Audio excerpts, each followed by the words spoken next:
नमस्कार साथियों, Excel study point की ओर से मैं अनूप गोदियाल आप सभी का स्वागत करता हूं। तो जी हाँ दोस्तों, आज यानी कि वर्ष के अंतिम दिन, वर्ष का अंतिम दिन, अच्छा आज 31 मार्च है, यानी कि फाइनेंशियल ईयर जो होता है, यानी कि वित्तीय वर्ष जो होता है उसका आज अंतिम दिन है। और इस वित्तीय वर्ष के अंतिम दिन की जो प्रमुख खबरें हैं, जो प्रमुख करंट अफेयर्स की न्यूज़ है, उस पर हम लोग आज जो है चर्चा करने वाले हैं। तो कल यानी कि 1 अप्रैल से जो है नया वित्त वर्ष, नया फाइनेंशियल ईयर शुरू हो जाएगा, जहां पर 1 अप्रैल 2024 से 31 मार्च 2025 जो है यहाँ का क्या होगा, नया फाइनेंशियल ईयर शुरू होगा। इसलिए मैंने यहाँ पर ये लाइन कही कि आज जो है क्या है, साल का आखिरी दिवस है, लेकिन फाइनेंशियल ईयर का।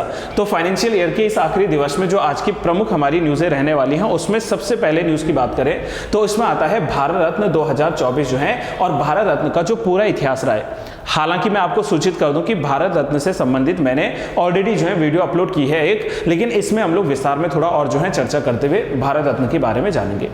इसके अलावा नैनीताल में जो गौला नदी है, इस गौला नदी पर जो जमरानी बांध परियोजना है, ये भी अभी चर्चा में, और साथ में हम लोग इसको ट्रेडिशनल पार्ट से जोड़ते हुए चलेंगे। और उत्तराखंड राज्य में जो अन्य बांध परियोजनाएं हैं, इन पर भी हम लोग चर्चा करने वाले हैं। इसके अलावा जो है देहरादून में जो 3 जल विद्युत परियोजनाएं हैं, ये पिछले 18 सालों से, यानी कि वर्ष 2006 में, याद करिए जरा, एनडी तिवारी जी की सरकार, तो वहां पर जो है पहली बार इनकी घोषणा तो हुई थी, लेकिन अभी तक जो है ये क्या है, कार्य नहीं हो पाया है या चालू नहीं हो पाई है। तो इस पर भी हम लोग अभी विस्तार में थोड़ा सा चर्चा करने वाले हैं।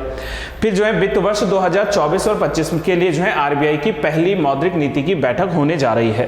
पहली मौद्रिक नीति की बैठक का मतलब क्या है, देखो फाइनेंशियल ईयर जो कि कल से स्टार्ट होगा, तो पहली जो मौद्रिक नीति समिति की बैठक होगी वो हम लोग देखेंगे, और इसमें repo rate, reverse repo rate, bank rate, base rate, SDR वगैरह जो भी है वो सारा जो है हम लोग कवर करने वाले हैं। $14 करोड़ बढ़कर जो है एक नए उच्च स्तर पर पहुंच गया है भारत का विदेशी मुद्रा भंडार जो है, इंडिया का जो फॉरेक्स है, ये इंडिया का फॉरेक्स जो है अभी बढ़कर लगभग जो है $14 करोड़ जो है, और इसमें बढ़ोतरी हुई है, तो इस पर हम लोग बात करने वाले हैं। इसके अलावा याद करें जरा, श्यामजी कृष्ण वर्मा जी को वर्ष 1905 का वो समय याद कीजिए जहां पर पहली बार लंदन में श्यामजी कृष्ण वर्मा जी जो थे, इन्होंने इंडिया होम रूल सोसाइटी की स्थापना की थी, और सहायक के रूप में जो है सोहरावर्दी अब्दुल्ला और जो हिडमैन थे उनकी मदद से जो है इन्होंने ऐसा प्रयास किया था। अब शिवाजी स्कॉलरशिप इसके भीतर पढ़ेंगे, इंडिया हाउस का रोल क्या था वो पढ़ेंगे, और किस तरीके से जो है मदनलाल ढींगरा के द्वारा हत्या की गई थी करजिन वाइली की, तो उस पर भी हम लोग जो है डिस्कस करने वाले हैं। साथ में आप लोग जानते हैं कि इससे पहले भी मैंने आपको न्यूज अपडेट की थी, जहां पर 35 जो सोमालियन लुटेरे थे उनको जो है हराकर, उनसे जो है जहाज को छुड़ाकर भारतीय नौसेना ने सफलपूर्वक अभियान चलाया था। इसी प्रकार की खबर आ रही है, जहां पर फिर से जो है अरब सागर में समुद्री लुटेरे जो थे, इनसे 23 पाकिस्तानियों को बचाया गया है, ठीक है, और इनके साथ जो अन्य लोग थे उनको जो है वहां पर बचाने का कार्य किया गया है। और साथ में अगर आज के ही दिन, यानी कि आज के ही दिन 31 मार्च की बात करें, तो 31 मार्च के ही दिन जो है लोकसभा अध्यक्ष जो है, देश की पहली जो लोकसभा महिला अध्यक्ष बनी थी मीरा कुमार जी, इनका भी जो है जन्म दिवस आ जाता है। तो ये आज हमारा क्या है, पूरा हाईलाइटेड बिंदु है जिन पर हम लोग बात करने वाले हैं। तो चलिए स्टार्ट करते हैं आज की पहली न्यूज, जिसमें भारत रत्न वर्ष 2024 की बात की जाएगी। आप लोग जानते हैं कि वर्ष 2024 में भारत में जो है 5 जो हमारे महारथी हैं, कह लीजिए ये 5 जो हमारे दिग्गज हैं, इनको जो है सम्मानित किया गया है भारत रत्न से। अगर हम लोग बात करें तो इन 5 दिग्गजों को शामिल करने के बाद जो भारत देश है, इसमें कुल मिलाकर भारत रत्न प्राप्तकर्ताओं की जो सूची है उसमें 53 की जो है संख्या आ जाएगी, यानी कि अभी तक जो है 53 लोगों को ये जो है भारत सम्मान, देश का सर्वोच्च नागरिक सम्मान जो है ये प्रदान किया जा चुका है। पहले हम लोग एक बार जो है रिकॉल कर लेते हैं, जैसा मैंने बताया कि आप लोगों ने इसके बारे में पढ़ा होगा, मैंने ऑलरेडी वीडियो अपलोड भी की है, तो इसके बारे में पहले हम लोग नामों पर पुनः चर्चा कर लेते हैं। सबसे पहले बात करें तो यहाँ पर जो है कर्पूरी ठाकुर जी को, इसके अलावा जो है पीवी नरसिम्हा राव जी को, हरित क्रांति के जनक और जो है MS स्वामीनाथन जी जो है इनको, इसके अलावा जो है चौधरी चरण सिंह जी को, और अंत में बात करें तो जो हमारे पास में लाल कृष्ण आडवाणी जी हैं, इन 5 लोगों को वर्ष 2024 के लिए जो है यहाँ पर सम्मान मिला है। 2023 और 24 के बीच में अगर बात करें तो इन्हें जो है भारत रत्न सम्मान से जो है नवाजा गया है। हालांकि अब यहाँ पर ये आवश्यकता नहीं होती कि इनके बिहाफ में, क्योंकि देखो इनमें जो 4 हमने नाम लिए हैं इनिशियल, उनको मरणोपरांत यानी कि जो है इनको कह सकते हैं पोस्टमसली क्या मिला है, ये भारत रत्न सम्मान मिला है, और उनके इस सम्मान को जो है ग्रहण किया है। जैसे अगर कर्पूरी ठाकुर जी की बात करें तो उनका जो सम्मान लिया लिया है, ये इन्हीं के पुत्र जो है रामनाथ ठाकुर जी, इन्होंने जो है ये ग्रहण किया है। साथ में अगर हम लोग नरसिम्हा राव जी की बात करें तो उनके जो है पुत्र बीवी प्रभाकर जो है प्रभाकर राव, उन्होंने ये ग्रहण किया है। वहीं हरित क्रांति के जनक जो थे एम.एस. स्वामीनाथन, उनकी जो है बेटी डॉक्टर नित्या राव जी ने जो है इसको ग्रहण किया है। और वहीं राष्ट्रपति भवन में अगर बात करें तो जो देश के पूर्व प्रधानमंत्री रह चुके चौधरी चरण सिंह जी हैं, उनके पोते ने, उनके जो है ग्रैंडसन ने इसको जो है लिया है, जो है जयंत चौधरी जी, तो जयंत चौधरी ने ये लिया है। अब यहाँ पर जो है लालकृष्ण आडवाणी जी पहुंच नहीं पाए थे अपने स्वास्थ्य कारणों के चलते, खराब स्वास्थ्य के चलते, इसलिए आज यानी कि संडे के दिन जो है स्वयं देश के राष्ट्रपति मुर्मू जी और प्रधानमंत्री और अन्य जो कुछ मतलब नेता हैं, राजनाथ सिंह जी, ये सब जो है उनको उनके घर पर जाकर, उनके निवास पर जाकर जो है भारत रत्न सम्मान प्रदान करने वाले हैं। तो ये इसलिए जो है न्यूज़ पुनः एक बार जो है चर्चा में आ गई है। अब इसमें जैसे मैंने लास्ट टाइम आपसे कहा था कि थोड़ा सा हम लोग पिछले अगर 8 से 10 सालों के इतिहास को उठाकर देखें तो जहां पर देश के बड़े महान शख्सियतों को जो है ये सम्मान से नवाजा गया है, जैसे बात करें तो 2024 में जहां मैंने कर्पूरी ठाकुर जी, लालकृष्ण आडवाणी जी का नाम किया और जो 3 नाम अभी मैंने अन्य बताए हैं वो आ जाता है। इनसे पहले वर्ष 2019 में जो है 3 दिग्गजों को ये सम्मान मिला था। प्रणब मुखर्जी देश के राष्ट्रपति रह चुके हैं, डॉक्टर भूपेन कुमार हजारिका जी, नानाजी देशमुख जी जो है इनको जो है वर्ष 2019 के लिए सम्मानित किया गया था। और उससे पहले जो सम्मान मिला था वर्ष 2015 में, तो 2015 में प्यारे अटल बिहारी वाजपेयी जी और पंडित मदन मोहन मालवीय जी जो है इनको दिया गया था। इससे पहले 2014 में, चलिए जरा 13 में अनाउंसमेंट हुई थी कला के क्षेत्र में, यानी कि जो है पहली बार आर्ट के क्षेत्र में सम्मान दिया गया था भारत रत्न। और ये जो सम्मान था वो देश के महान, न देश के नहीं पूरे विश्व के जो है महान क्रिकेटर रह चुके हैं, जिनको गॉड ऑफ क्रिकेट के नाम से जाना जाता है, सचिन तेंदुलकर जी, तो उनको भी जो है वर्ष 2014 में जो है सम्मान दिया जा चुका है, भारत रत्न सम्मान। ये नाम इसलिए मैंने हाईलाइट किया है दोस्तों क्योंकि कला के क्षेत्र को पहली बार 2013 में शामिल किया गया था और उसको जो है कला के क्षेत्र में मिलने वाला जो पहला भारत रत्न सम्मान है वो सचिन तेंदुलकर जी को मिला है, इसलिए ये न्यूज़ जरूरी भी है और चर्चा में जो है रहती है। अब यदि इसी क्रम में हम लोग आगे बढ़े तो एक बार भारत रत्न के जो है पूरे इतिहास की तरफ चलते हैं। और आप जानते हो इस बात को कि भारत रत्न की शुरुआत जो है वो 2 जनवरी वर्ष 1954 को हुई थी। और उस समय जो देश के पहले राष्ट्रपति और देश के एकमात्र ऐसे राष्ट्रपति जिनको 2 बार जो है राष्ट्रपति के रूप में चुना गया था, जिनको जो है लगातार 2 बार राष्ट्रपति के रूप में चुना गया था, डॉक्टर राजेंद्र प्रसाद जी, इन्होंने जो है 1954 में इस जो है सम्मान की शुरुआत की थी, भारत रत्न की शुरुआत की। 1954 में न सिर्फ देश के सर्वोच्च नागरिक सम्मान भारत रत्न को, बल्कि हम जानते हैं कि जो पद्म सीरीज के अवार्ड है, पद्म विभूषण, पद्म भूषण, पद्मश्री, इसकी भी शुरुआत जो है वर्ष 1954 से की गई थी। 1954 में जो है सबसे पहले भारत रत्न जो मिला था वो सी राजगोपालाचारी जी को, सर्वपल्ली राधाकृष्णन जी को और जो है सीवी रामन जी जो है इनको दिया गया था। इसके बाद अगर बात करें तो 1955 में मरणोपरांत भी सम्मान देने का जो है प्रावधान जोड़ा गया था। और जैसे मैंने कहा इस वर्ष जो है 4 लोगों को मरणोपरांत ये सम्मान मिला और पहली बार जो है ये सम्मान मरणोपरांत यानी कि पोस्टमसली बात करें तो 1955 की ही बात मिला था। यह जो सम्मान है वो राजनीति के क्षेत्र में, साहित्य के क्षेत्र में, विज्ञान के क्षेत्र में या किसी विचारक, वैज्ञानिक, उद्योगपति, लेखक और समाज सेवी को दिया जाता है। और जैसे मैंने कहा कि वर्ष 2014 में पहली बार कला के क्षेत्र को इसमें जोड़ते हुए जो है सचिन तेंदुलकर को यह सम्मान दिया गया था। तो कुल मिलाकर जो है इन सारे क्षेत्रों में यह सम्मान दिया जाता है। अब थोड़ा अगर हम लोग इसमें विस्तार में चर्चा करें कि ये जो है मेडल होता कैसा है, ये मेडल दिखता कैसा है, तो आप लोग जानते हैं, एक बार इसको देख लीजिए भारत रत्न। इसके जो है अगर आप फ्रंट पार्ट में देखोगे तो यहाँ पर जो है तांबे के बने पीतल के पत्ते पर एक प्लेटिनम का चमकता हुआ जो है सन आपको नजर आएगा, सूर्य जो है चमकता हुआ नजर आएगा। साइड पर देख लीजिए आप लोग जो है एक पत्ते का किनारा आपको नजर आएगा, ये भी जो है प्लेटिनम का ही बना होता है। और इसके नीचे जो है चांदी की भाषा, चांदी का जो है चांदी से हिंदी भाषा में लिखा जाता है भारत रत्न। तो ये जो है यहाँ पर भारत रत्न लिखा गया है। अगर इसके बैक साइड की तरफ चलें तो यहाँ पर सबसे पहले देखिए आप लोगों को अशोक के स्तंभ नजर आएगा और अशोक के स्तंभ के नीचे सत्यमेव जयते जो है ये लिखा है।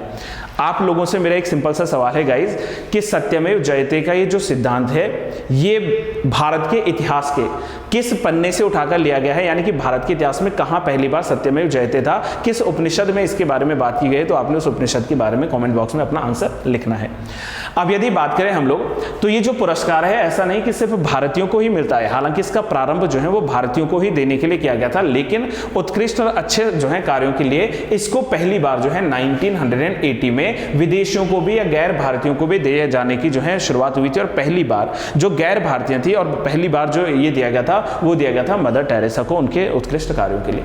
इसके अलावा 1987 में हमारे स्वतंत्रता सेनानी और सीमांत गांधी के नाम से जाने जाने वाले खान अब्दुल गफ्फार खान जो है इनको भी ये सम्मान जो है दिया जा चुका है। और दक्षिण अफ्रीका से पूर्व राष्ट्रपति जो नेल्सन मंडेला जी थे उनको 1990 में जो है यह सम्मान दिया गया है। ठीक है, तो जो यहाँ पर 3 विदेशियों को सम्मान मिला है उसमें मदर टेरेसा, खान अब्दुल गफ्फार खान और जो है नेल्सन मंडेला जी, इन तीनों लोगों का नाम और जो है उनका समय जो है आप लोगों को याद रखना है, इसलिए ये जो है चर्चा में रहती है। इसके अलावा अगर हम लोग थोड़ा सा कुछ फैक्चुअल चीज़ों पे बात करें स्टेट लेवल एग्जाम्स में पूछे जाने पर, तो भारत रत्न को प्राप्त करने वाले जो पहले व्यक्ति थे, वैसे मैंने 3 नाम लिए थे ना, तो उनमें भी जो पहले रेसिपिएंट थे उनमें श्री राजगोपालाचारी जी का नाम आता है। इसके अतिरिक्त जो है पहली बार जो है वैज्ञानिक यानी कि भौतिकी के क्षेत्र में जो मिला था रमन इफेक्ट के लिए, वो सीवी रामन जी जो है आप लोग जानते हैं इनके बारे में, 1954 में इनको ये सम्मान मिला। और भारत रत्न पाने वाले अगर पहले प्रधानमंत्री का बात करें तो प्रधानमंत्री में पंडित नेहरू जी जो है इनका नाम आता है। भारत रत्न प्राप्त करने वाले पहले राष्ट्रपति कहेंगे तो राष्ट्रपति के रूप में 1962 में डॉक्टर प्रसाद जी को, राजेंद्र प्रसाद जी को मिला था। और मरने के बाद मरणोपरांत पहला, देखो ध्यान से समझना, पहला जो है ये सम्मान मिला था वो मिला था लाल बहादुर शास्त्री जी को। ताशकंद आप लोग याद रखिए जरा, ताशकंद में किस तरीके से रहस्य में मृत्यु हुई थी शास्त्री जी की, तो शास्त्री जी को 1966 में जो है यह सम्मान दिया गया था। और जैसा मैंने आप लोगों से बताया कि पहली जो महिला है, भारतीय महिला की बात करें या वैसे भी बात करें, तो जो पहली महिला है जिनको यह सम्मान मिला है भारत रत्न का वो इंदिरा गांधी जी हैं, जिनको 1971 में यह सम्मान दिया गया था। इसके अतिरिक्त अगर हम लोग बात करें कि भारत रत्न प्राप्त करने वाले पहले विदेशी कौन थे, तो इसमें खान अब्दुल गफ्फार खान साहब का नाम आता है 1987 में। इसके अलावा जो है भारत रत्न प्राप्त करने वाले जो दूसरे विदेशी थे उसमें 1990 में नेल्सन मंडेला जी जो है, ये भी याद रखना। और साथ में मरणोपरांत भारत रत्न पाने वाली पहली महिला की बात करें, देखो अगर हम लोग कहें कि मरणोपरांत पहला किसको मिला, तो उसमें 1966 में जैसे मैंने कहा ताशकंद में जो है लाल बहादुर शास्त्री जी की डेथ के बाद जो है उनको ये मिला था। और वहीं अगर हम लोग दूसरी तरफ चलें तो यहाँ बात आती है किसकी, दैट इज कि पहली बार महिला कौन थी, तो महिला में अगर हम लोग बात करें तो उसमें है अरुणा आशफ अली, जिनको जो है 1997 में सम्मान मिला था। भारत रत्न पाने वाले पहले खिलाड़ी की बात करें, या हम लोग ने जैसे बात की है कला के क्षेत्र में, तो उसमें 2014 में सचिन तेंदुलकर जी को यह सम्मान मिलेगा। और वर्ष 2019 के सम्मान को सबसे पहले मैं आप लोगों को बता चुका हूं, प्रणब मुखर्जी जी, भूपेन हजारिका, साथ में जो है नाना जी देशमुख जो है इनको यह सम्मान जो है दिया गया था। तो ये हमारे पास में जो है एक छोटा सा यहाँ पर क्या हो जाता है, भारत रत्न को लेकर जो भी बेसिक्स है उनके बारे में जानकारी मिलती है। इसके अतिरिक्त यहाँ पर जो है लिस्ट आप लोगों के सामने है। अब आई नो थोड़ा सा दिखेगा नहीं, बट आप इसका स्क्रीनशॉट लेकर इसको जो है जान सकते हैं। टोटल मिलाकर इसमें 1 से लेकर 48 तक की सूची जो है पूरी शामिल है, यानी कि वर्ष 2019 तक की। और उसमें से जो है आप लोग 5 और जोड़ दीजिएगा, तो कुल मिलाकर 53 जो है ये सम्मान दिए जा चुके हैं भारत रत्न सम्मान के क्षेत्र में।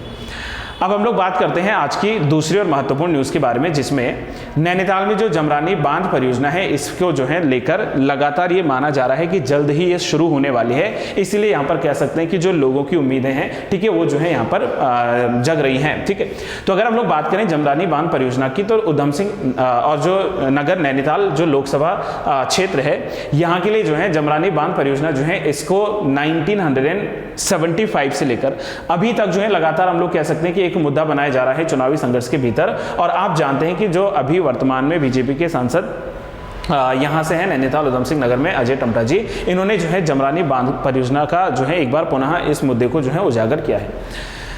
3,808 करोड़ रुपीस की जो लागत है इस परियोजना को लेकर जो है यहाँ पर टेंडर पारित हो चुके हैं, ऐसा यहाँ पर कहा जा रहा है। और लगातार जो है इस योजना में जो है न सिर्फ उत्तराखंड के, न सिर्फ जो है तराई और भाबर वाले प्रदेश के लोगों को, बल्कि इसके अलावा जो है उत्तर प्रदेश जो है यहाँ तक भी जो है बिजली को भेजा जाएगा, यानी कि लाभान्वितों को जो है यहाँ पर मौका मिलेगा। तो जैसे मैंने आप लोग को बताया कि 3,808 करोड़ रुपीस की लागत वाली जो जमरानी बांध परियोजना है, इसके लिए जो है टेंडर जो है ये क्या हो चुके हैं, लगभग पूरे हो चुके हैं। और इसका कार्य जो है जल्द ही यहाँ पर समाप्त होने वाला है और जल्द ही यहाँ से जो है बिजली का जो उत्पादन है वो स्टार्ट हो जाएगा। इसको लेकर जमरानी बांध परियोजना जो है ये चर्चा में रही है।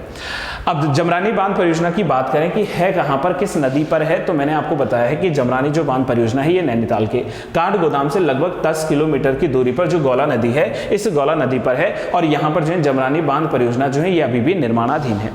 इस बांध परियोजना की बात करें तो इस बांध की जो ऊंचाई है वो लगभग 150.6 मीटर के पास में है। और इसे जो है 2 चरणों में जो है पूरा किया जा रहा है बांध परियोजना को। पहले चरण के तहत जो है गौला पर जो है एक बैराज, गौला नदी जो है उस पर गौला बैराज और जो है लगभग 40.5 किलोमीटर एक लंबी नहर जो है इसका निर्माण किया जाएगा। और साथ में इसी पहले चरण में बात करें तो 244 किलोमीटर लंबी एक जो है नहर का नवीनीकरण यानी कि उसको जो है रिन्यू किया जाएगा, उसको जो है रिकंस्ट्रक्ट करवाया जाएगा, ऐसा यहां पर जो है पहले चरण में प्रस्ताव रखा गया है। वहीं दूसरे चरण की बात करें तो इसके तहत 150.6 मीटर जो है एक ऊंचे क्या है कंक्रीट जो बांध है, इस कंक्रीट बांध का जो है निर्माण किया जाएगा। तो ये 2 चरणों में जो है जमरानी बांध परियोजना शुरू होने वाली। सवाल पूछेगा कहां पर, नैनीताल में, और जो है नदी कौन सी, तो वो है गौला नदी। यहां पर जो है इस प्रकार की जमरानी बांध परियोजना है। वहीं एक और प्रमुख बांध परियोजना की बात करूं मैं तो लखवाड़ जो बांध परियोजना है ये भी अभी निर्माणाधीन बांध परियोजना है। और ये जो निर्माणाधीन बांध परियोजना है ये उत्तराखंड में जो है देहरादून जिले के जो है लोहारी गांव के पास जो यमुना नदी है, इस यमुना नदी पर बनने वाली लखवाड़ बांध परियोजना जो है इससे जो है यहां पर निर्माणाधीन रखा गया। और इस बांध परियोजना का लाभ न सिर्फ उत्तराखंड को बल्कि उत्तराखंड के अतिरिक्त हिमाचल प्रदेश, उत्तर प्रदेश, हरियाणा, राजस्थान और दिल्ली को जो है पहुंचने वाला है। अगर बात करें तो इस परियोजना को 1976 में जो है मंजूरी मिल गई थी, लेकिन 1992 में किसी कारणवश जो है इस पर रोक लगा दी गई थी। और पुनः वर्तमान स्वरूप अगर इसका देखें तो ये जो है पुनर्संचालित हो रही है, यानी कि इस पर जो है कार्य निर्माणाधीन है, जो जल्दी कार्य पूर्ण होने के बाद में जो है यहां से बिजली उत्पादन शुरू हो जाएगा। यदि हम लोग लखवाड़ बांध की बात करें तो इसकी ऊंचाई लगभग 204 मीटर के पास में है और ये जो है लगभग 300 मेगावाट बिजली जो है इसका उत्पादन कर सकेगी। इसके लिए जो है कुल लागत जो सरकार के द्वारा दी गई है उसमें वह है 3966.5 करोड़ रुपीस। और इसके अलावा अगर इसके जो है वाटर कैपेसिटी की बात करें, वाटर होल्डिंग कैपेसिटी, जल संग्रहण क्षमता की बात करें तो वो लगभग 330.6 मिलियन क्यूबिक मीटर जो है इतना यहां पर जो है जल को धारण या जल को जो है संग्रहित कर सकेगा। इसके अतिरिक्त हम लोग एक जो है इसमें हम लोग थोड़ा सा जान लेते हैं कि उत्तराखंड राज्य जो है इसमें और कौन कौन सी निर्माणाधीन परियोजनाएं हैं। निर्माणाधीन परियोजनाओं को हम लोग क्विक रिविजन्स के जो है फॉर्म में वापस लेते हुए चलते हैं। और सबसे पहले अगर हम लोग जो है टिहरी हाइड्रो जो डेवलपमेंट कॉर्पोरेशन है यानी कि जो THDC है, इसके द्वारा टिहरी जो परियोजना है ये ऑलरेडी जो है चली आ रही परियोजना जो कि 2400 मेगावाट की परियोजना है भागीरथी नदी पर। वहीं विष्णु घाट जो है पीपाल कोटी परियोजना ये 444 मेगावाट की परियोजना अलकनंदा नदी पर है जो कि चमोली में है, और भागीरथी वाली जो है ये टिहरी में है।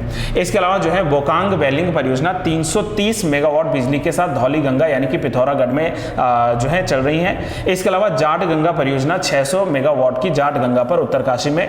करमोली परियोजना 140 मेगावाट की जो है जाट गंगा यानी कि उत्तरकाशी में। झेलम तमक परियोजना 60 मेगावाट की परियोजना धौली गंगा पर चमोली राज्य में जिले में। इसके अलावा जो है गोहना ताल परियोजना 50 मेगावाट की बिरही गंगा यानी कि फिर से चमोली डिस्ट्रिक्ट में। और मनेरी जो है झेलम परियोजना ये धौली गंगा पर जो है चमोली में ही निर्माणाधीन जो है ये चमोली में ही चल रही जो है परियोजना है जिसको चलाया जा रहा है THDC के द्वारा, ये पहला समझना है। अब नेशनल थर्मल पावर कॉर्पोरेशन की बात करें NTPC की, तो NTPC के द्वारा लोहारी नागपाला परियोजना जो कि 600 मेगावाट की परियोजना है, इसको भटवाड़ी भागीरथी यानी कि जो है उत्तरकाशी में चलाया जा रहा है। इसके अलावा तपोवन विष्णुघाट की बात करें तो 520 मेगावाट की बिजली उत्पादन करने वाली यह जो परियोजना है ये धौली गंगा में चमोली पर चलाई जा रही है, लेकिन चमोली में कौन, NTPC की बात करेंगे। इसके अतिरिक्त जो है खसिया बाड़ा जो परियोजना है ये 260 मेगावाट की धौली गंगा पर ही है जो कि पिथौरागढ़ में चलाई जा रही है। और इसके अतिरिक्त NTPC की एक और परियोजना की बात करें तो इसमें लाटा तपोवन परियोजना है जो कि चमोली में जो है धौली गंगा पर लगभग 171 मेगावाट बिजली जो है इसका उत्पादन करने की योजना चलाई जा रही है NTPC के द्वारा। तो THDC की परियोजना और NTPC की परियोजनाओं को आप लोग जान सकते हैं। इसके अलावा हम लोग बात करेंगे जो NHPC है तो NHPC के द्वारा भी लखवाड़ परियोजना जिसके बारे में मैं आपको विस्तार में बता चुका हूं, यमुना नदी पर है, देहरादून में लगभग 300 मेगावाट की बिजली उत्पादन करती है। इसके अतिरिक्त जो है कोटली भेल परियोजना लगभग 1000 मेगावाट की परियोजना है जो कि गंगा नदी पर जो है टिहरी में स्थापित की जाएगी। इसके अलावा जो है छुंगार चाल जो परियोजना है इसको 240 मेगावाट में जो है पूर्वी धौली गंगा यानी कि पिथौरागढ़ में स्टार्ट किया जा रहा है। और इसके अतिरिक्त जो खरतौली की बात करें तो खरतौली लुमटी परियोजना और खुदरी जल परियोजना जो है ये संभवतः 55 मेगावाट और 160 मेगावाट की परियोजनाओं के साथ में टोंस नदी जो है देहरादून यहाँ पर चलाई जा रही है। इसके अलावा अगर हम लोग जो है UJVNL की बात करें, ऊर्जा जल विद्युत निगम लिमिटेड जो है इसके द्वारा पाला मनेरी परियोजना को 480 मेगावाट की बिजली के उत्पादन के साथ भागीरथी नदी पर उत्तरकाशी में चलाया जा रहा है। मध्य माहेश्वर परियोजना 12 मेगावाट की परियोजना है और ये मेगावाट परियोजना महेश्वर गंगा जो है रुद्रप्रयाग में वहां पर चलाई जा रही है। इसी प्रकार से जो सुरिनगार्ड परियोजना है, सुरिनगार्ड परियोजना के विद्युत क्षमता देखें अगर उत्पादन की तो 5 मेगावाट के पास है, जो कि सुरिन नदी पर पिथौरागढ़ में चलाई जा रही है। और साथ में हम लोग बात करें तो किसाऊ बांध परियोजना जो है इसमें 660 मेगावाट की बिजली उत्पादन के साथ इसको जो है टोंस नदी यानी कि देहरादून में जो है चलाया जा रहा है। वहीं अंत में अगर हम लोग बात करें तो जो सतलुज जल विद्युत निगम लिमिटेड यानी कि SJVNL है, इसके द्वारा जो है देवसारी परियोजना 300 मेगावाट की जो परियोजना है इसको पिंडर नदी पर जो है चमोली में चलाया जा रहा है। वहीं जो है नटवार मोरी जो परियोजना है इसको 60 मेगावाट बिजली उत्पादन के साथ जो है टोंस नदी पर उत्तरकाशी में चलाया जा रहा है। और साथ में जखोल सांकरी परियोजना की बात करें तो 44 मेगावाट की सुपिन नदी पर, रूपिन सुपिन से मिलकर ही जो है टोंस नदी का निर्माण होता है, आप जानते हैं। तो इसमें जो है उत्तरकाशी के समीप जो सुपिन नदी है, इस सुपिन नदी पर जो है बनाया जा रहा है जखोल सांकरी परियोजना को। तो ये कुछ जो है राज्य के भीतर जो है चलाई जा रही परियोजनाएं हैं। अगर हम लोग परियोजनाओं से हट जाएं, सिर्फ बांध की तरफ आए तो राज्य में जो है कई प्रमुख बांध हैं। जैसे टिहरी बांध की बात करें तो लगभग 260.5 मीटर की ऊंचाई पर, आप जानते हैं भगीरथी और भिलंगना नदी के संगम पर जो है ये स्थापित है, जिसकी स्थापना वर्ष 2005 में टिहरी गढ़वाल क्षेत्र में हुई थी।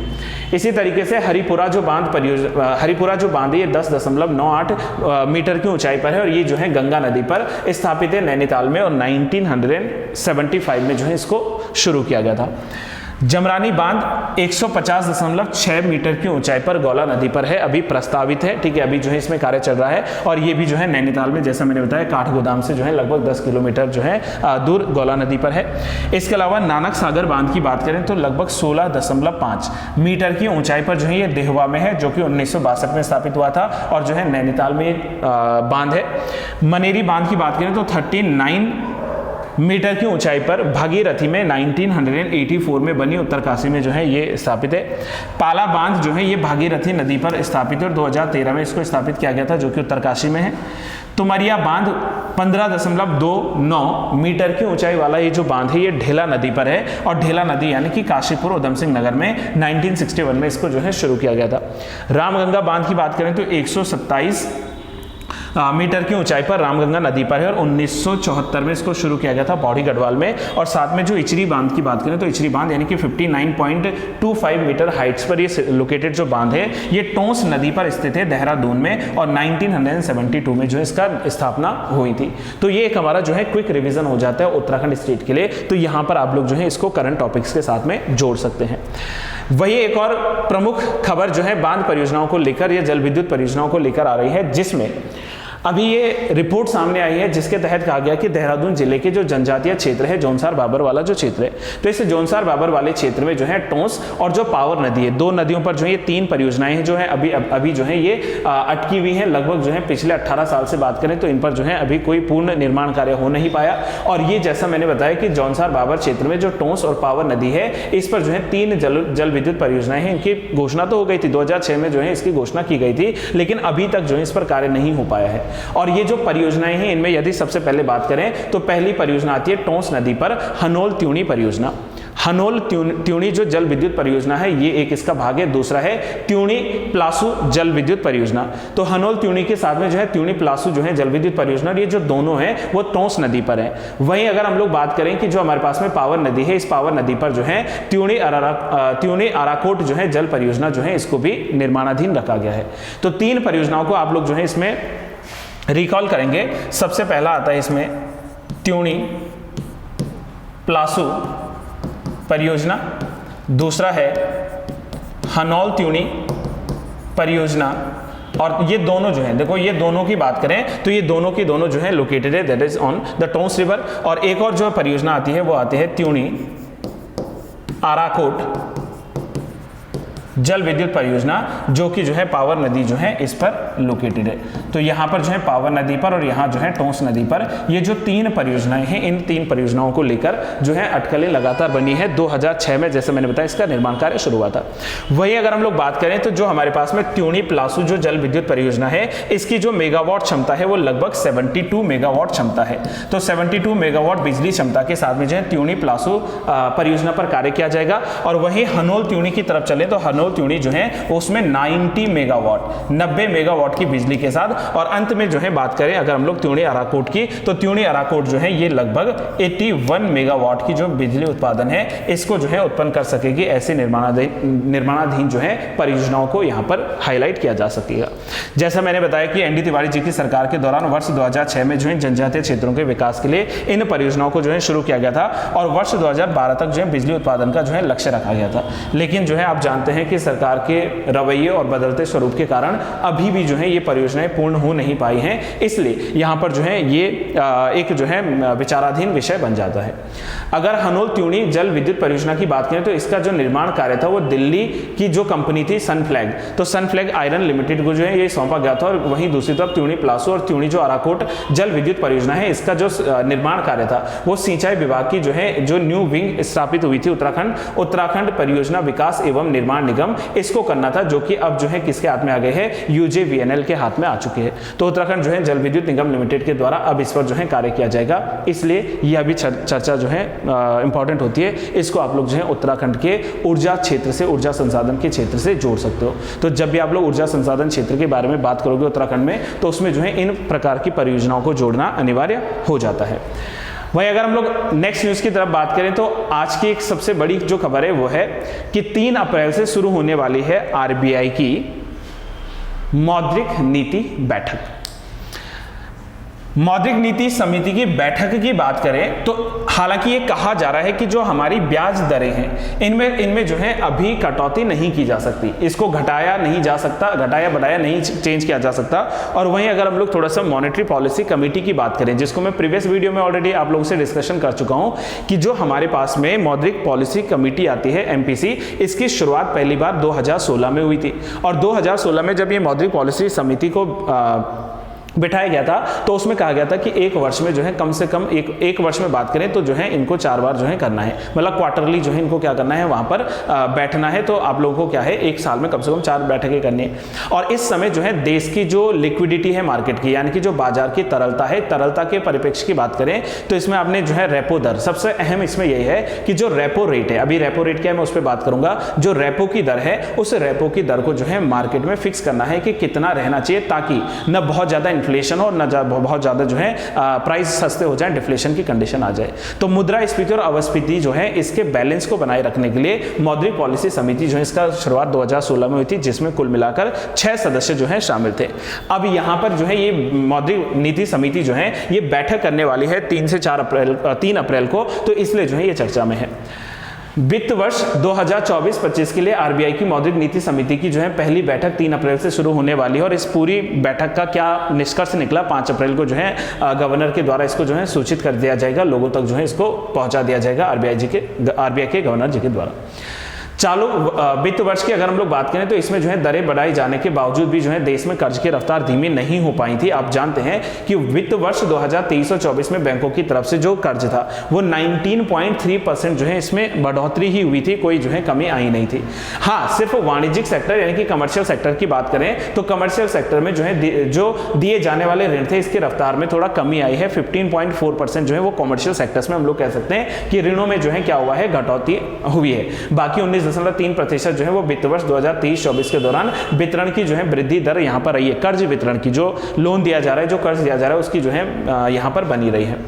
अगर हम लोग मॉनेटरी पॉलिसी कमेटी की बात करें तो अधिकांश सदस्य फिलहाल रेपो रेट को कह रहे हैं कि भाई जितना है, अच्छा वर्तमान में हमारा जो रेपो रेट है वो कितना है, 6.5% है। तो रेपो रेट को 6.5% ही रखने की जो है बात चल रही है, इसको बढ़ाने की बात यहाँ पर अभी फिलहाल की नहीं जा रही है।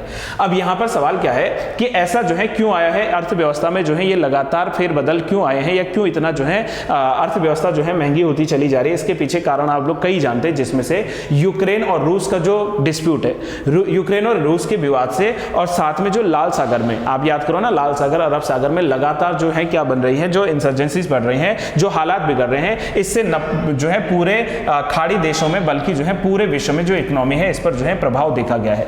और आरबीआई ने भी यही कहा है कि ये प्रभाव जो है वो भारत में भी देखा गया, इसलिए जो रेपो दर है इसको जो है सीमित रखा जाए, 6.5% के पास में अभी जो है फिलहाल रेपो दर को रखा जाए। हालांकि जैसा मैंने कहा कि 5 अप्रैल को जब आरबीआई गवर्नर सामने आएंगे तो वो जो है क्लियर करेंगे कि रेपो दर वही रखी गई है या रेपो दर में परिवर्तन किया गया है।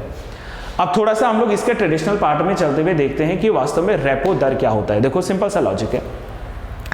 रेपो दर एक ऐसा दर मान लीजिए जहां पर आरबीआई के द्वारा जो वाणिज्यिक बैंक है, जो कमर्शियल बैंक से उनको लोन दिया जाता है। शब्दों को जरा ध्यान से समझना कि रेपो दर या रेपो रेट एक ऐसा रेट है जिस पर जो है बैंकों के द्वारा आरबीआई से ऋण लिया जाता है। टर्म्स मैंने दो बोली, लेकिन समझदार आप लोग हो, आप लोगों ने कैसे याद करा? हम लोगों ने कहा रेपो दर वह दर है जिस पर किसी देश का केंद्रीय बैंक जो है वो धन की किसी भी कमी की स्थिति में वहां के वाणिज्यिक बैंकों को क्या देता है? उधार देता है।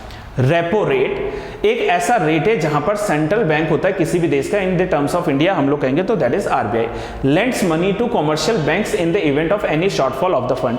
मतलब अगर पैसों की कमी हो गई बैंक के पास तो कहां जाएगा बैंक? ऑब्वियस है ना, तो वो आरबीआई के पास जाएगा और आरबीआई क्या करेगा? जितना उसको लोन देगा उस पर जो इंटरेस्ट रेट फिक्स करेगा उसी इंटरेस्ट रेट को नाम देंगे that is called a repo rate. तो रेपो रेट यानी कि बैंकों को दिया जाने वाला ऋण किसके द्वारा? आरबीआई के द्वारा, उसको कहते हैं रेपो रेट।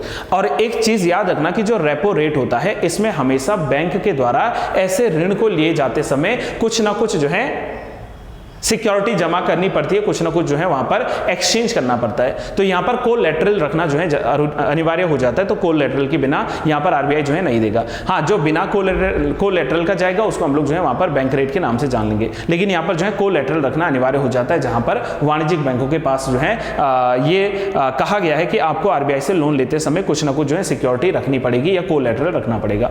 वर्तमान जैसा मैंने आपको बता दिया कि जो रेपो रेट है वो जो है 6.5% के पास है, तो इसको आप लोग जो है यहां पर रेपो रेट के रूप में समझ सकते हैं। हालांकि बाकी मैंने कहा है आपको कि जब हम लोग अर्थव्यवस्था की सीरीज शुरू करेंगे तो वहां पर मैं एक एक चीजों को और पॉइंट आउट करते हुए निकलूंगा, लेकिन वर्तमान में जो है अभी आपको फिलहाल रेपो दर क्या है इसके बारे में जो है जानकारी इनफ होनी चाहिए। अब जब रेपो रेट आता है तो इसी प्रकार से एक रिवर्स रेपो रेट आता है। भाई हमने कहा कि रेपो रेट के भीतर क्या हुआ कि किसी वाणिज्यिक बैंक में पैसों की कमी हुई तो उसने आरबीआई से उधार ले लिया। आरबीआई ने जिस रेट पर उधार दिया वो रेपो रेट हुआ, लेकिन समटाइम्स ऐसा भी तो हो सकता है कि आरबीआई के पास में पैसों की कमी आ जाए। अब ये मत कह देना, तर्क ये मत देना कि आरबीआई तो नोट छापता है, आरबीआई तो जो है स्वयं पैसे छापता है तो जब मर्जी वो पैसे छाप ले, ऐसा नहीं। अगर मान लीजिए कि आरबीआई को जो है पैसे बाजार से उधार लेने हैं तो ऐसी परिस्थिति में ऐसी परिस्थिति में आरबीआई क्या करेगा? कमर्शियल बैंकों से कुछ पैसा जो है लैंड करेगा या उधार लेगा, और आरबीआई जो वाणिज्यिक बैंकों से पैसा लेता है उस पर लगने वाले इंटरेस्ट रेट को ही हम लोग रिवर्स रेपो रेट कहते हैं। रेपो रेट को जस्ट आप बदल दीजिए, रिवर्स कर लीजिए, उसको जो है चेंज कर दीजिए। तो reverse repo rate is the rate at which the RBI borrow money from the commercial banks within the country and the current जो अभी रेट चल रहा है दैट इज 3.35%। तो यहां पर जो है रेपो रेट जो है क्या होता है जब बैंक लेता है, रिवर्स रेपो रेट यानी कि जब आरबीआई बैंक से जो है पैसा उधार लेता है, तो इसको हम लोग जो है रिवर्स रेपो रेट के रूप में समझ पाएंगे। इसी तरीके से एक और आता है जो हमारे पास में बैंक रेट कहता है, लेकिन मैंने कहा था कि बैंक रेट और रेपो रेट में ज्यादा डिफरेंसेस है नहीं।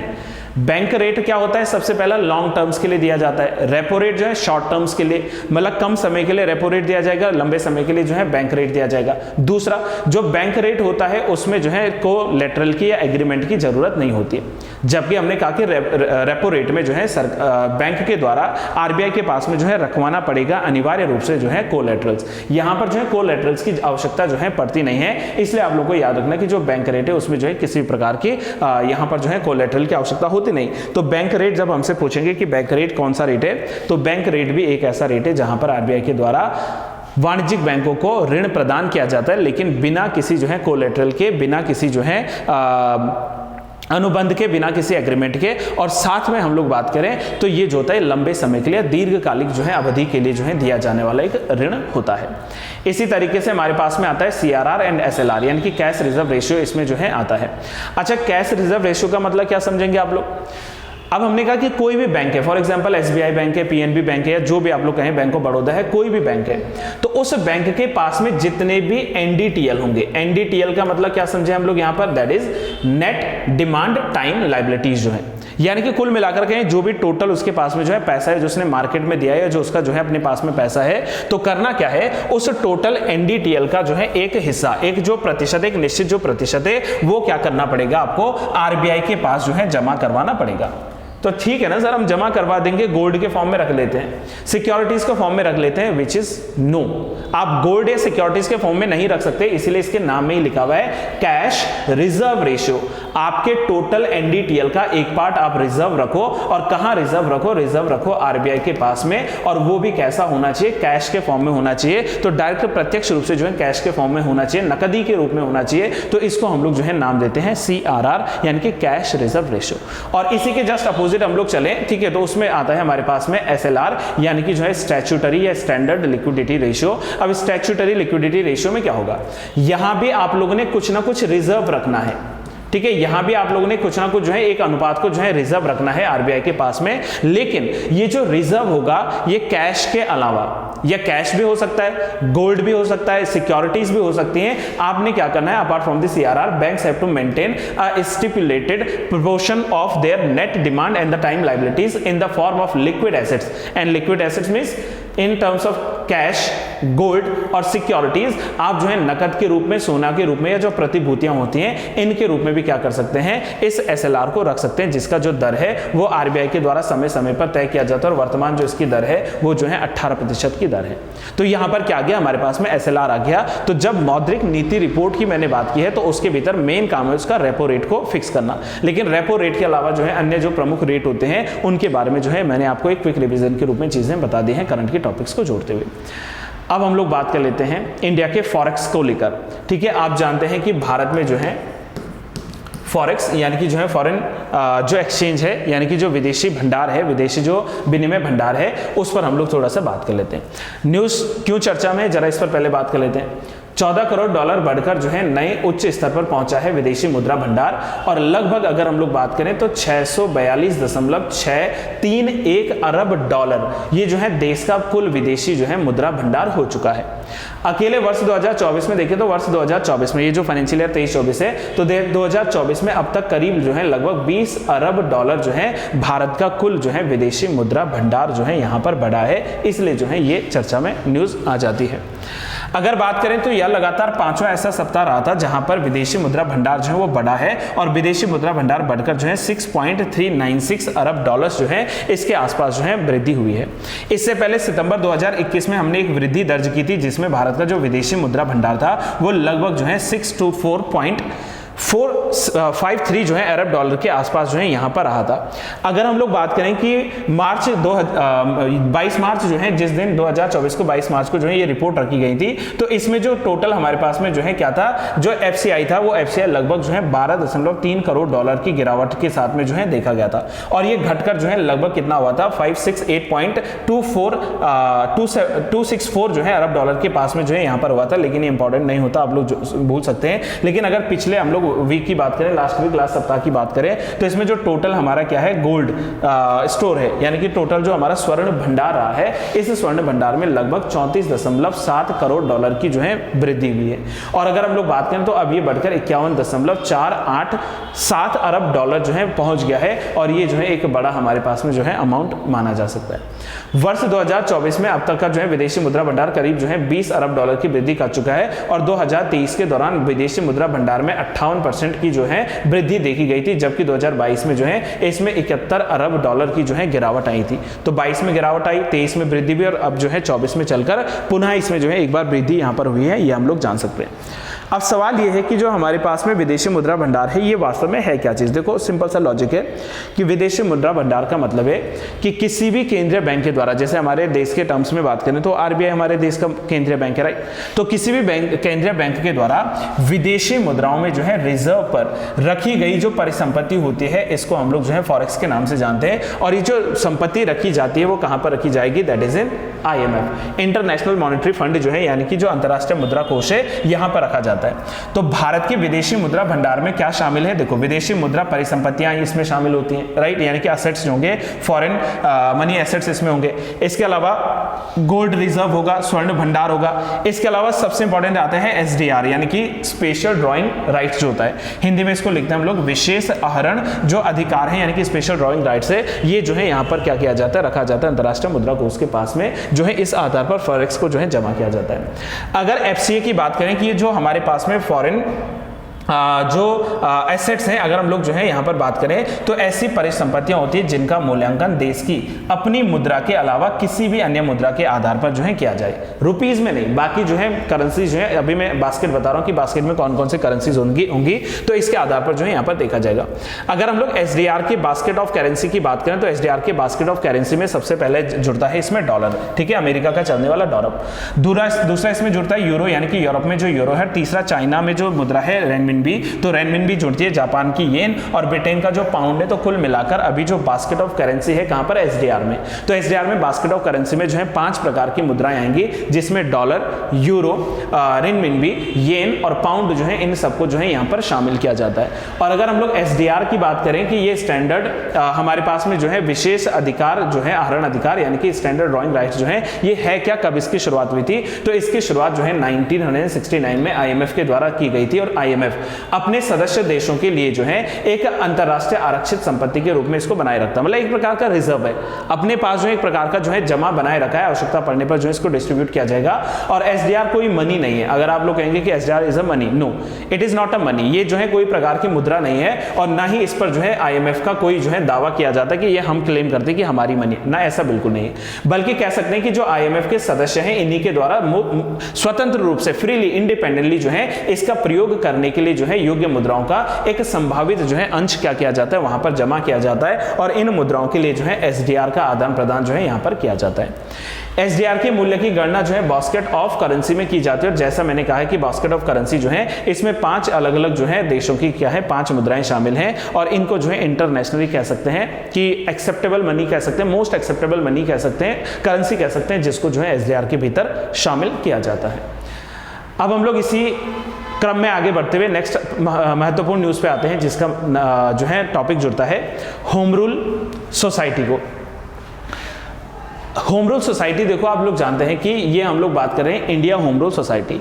ये बीजी तिलक वाला होम रूल सोसाइटी नहीं है और ना ही जो है एनी बेसेंट जी वाला जो है होम रूल सोसाइटी है ना, ये वो नहीं है।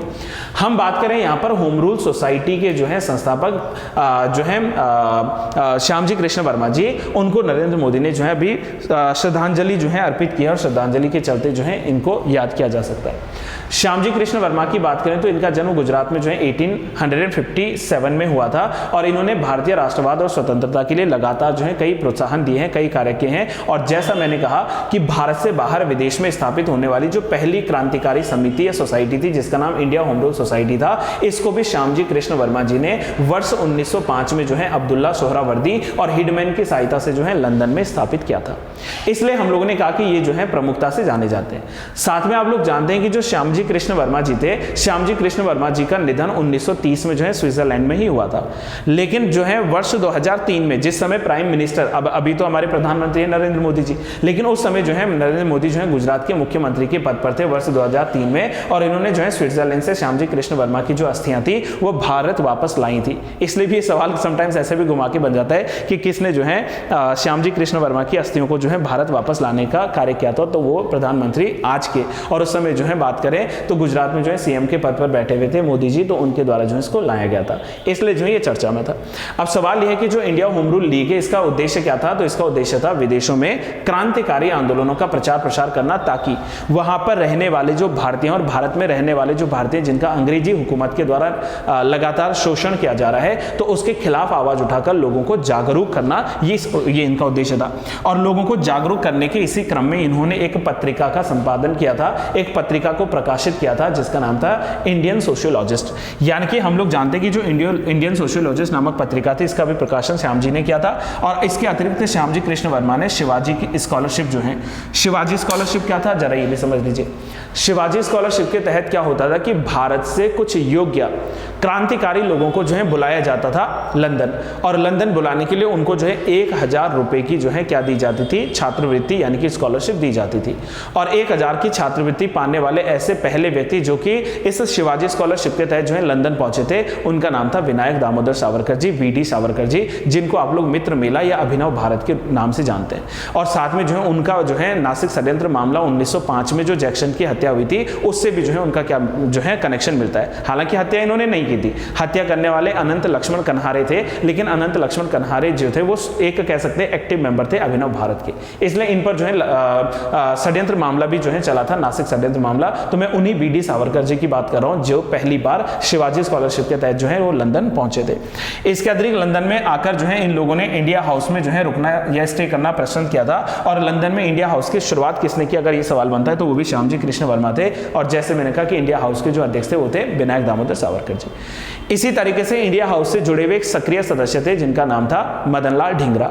और इन्हीं मदनलाल ढींगरा के द्वारा जो है जो कर्जन वाइली था, विलियम कर्जन वाइली जो था उसकी भी जो है गोली मारकर हत्या कर दी गई थी, क्योंकि क्रूर एक जो है व्यक्ति था, क्रूर जो है एडमिनिस्ट्रेटर या जो है प्रशासक था, तो उसकी हत्या करने वाले जो है व्यक्ति की हम लोग बात करें तो वो भी जो है अभिनव भारत से जुड़े हुए या कह सकते हैं इस इंडिया हाउस से जुड़े हुए एक सक्रिय सदस्य के रूप में जाने जाते हैं। तो यहाँ पर जो है हम लोग इस तरीके से इस न्यूज़ को थोड़ा सा एनालाइज करते हुए चलेंगे।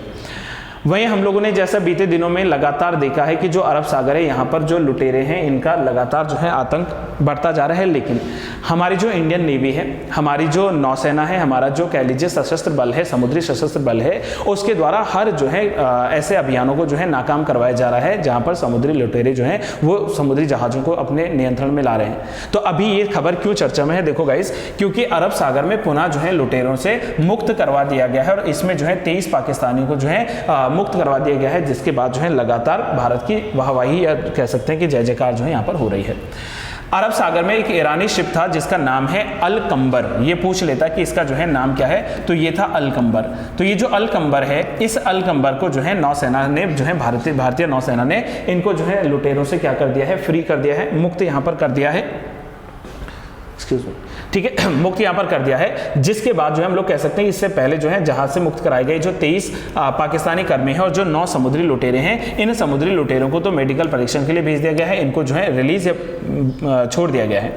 अरब सागर में जो है यमन के सोकोत्रा जो है, इस सोकोत्रा द्वीप के समीप जो है समुद्री लुटेरों ने क्या किया था, ईरान के एक मछली पकड़ने वाले जहाज जिसका नाम मैंने आपको बता दिया अल कंबर है, तो इस अल कंबर को क्या कर दिया था, घेर लिया था। और इसके बचाव कार्य के लिए जो है फिर भारतीय नौसेना उतरी थी और भारतीय नौसेना ने अपने जो है 2 युद्धपोतों को जो है यहां पर उतारा था। और इस युद्धपोत में सबसे पहले आता है INS सुमेधा और दूसरा आता है INS त्रिशूल। तो सुमेधा और त्रिशूल जो INS हैं इनको जो है यहाँ पर उतारा गया और इनके द्वारा जो है कार्रवाई करने के बाद सफलतापूर्वक जो है इन लुटेरों को पकड़ा गया और इनको जो है अभी भारत लाया गया है, पूछताछ जो है इस पर जारी है। इससे पहले भी हम लोग जानते हैं कि लुटेरों पर जो है मैरीटाइम एंटी जो पायरेसी एक्ट है वर्ष 2022 ये लागू हुआ था वर्ष 2022 में, और उसी जो है एक्ट के भीतर इनको जो है गिरफ्तार यहाँ पर अभी वर्तमान में किया गया है। तो इसलिए जो है ये भी न्यूज़ एक चर्चा का जो है विषय बन जाती है।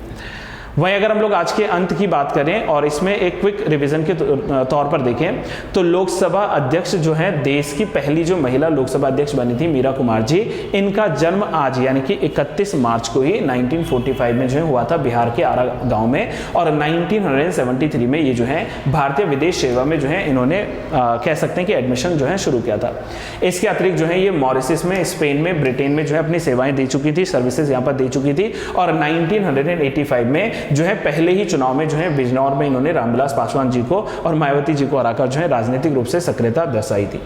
वह जो है 2 बार केंद्रीय मंत्री बन चुके हैं, 5 बार जो है सांसद भी रह चुके हैं, लेकिन इन सबसे हटकर जो एकमात्र प्रमुख है वह है वर्ष 2009 में लोकसभा अध्यक्ष का पद संभालने वाली ये भारत की पहली महिला जो है बनी थी। और जो है इनके कार्यों के लिए जो इनको अभी भी जो है आप लोग कह सकते हैं कि प्रसिद्धि जो है यहाँ पर मिली है। तो आज की खबरों का बस यहीं पर मैं समापन करूंगा और मुझे उम्मीद ऐसा है दोस्तों कि टाइम टेकिंग तो है लेकिन आपको जो है चीज़ें ये समझ में आई होंगी।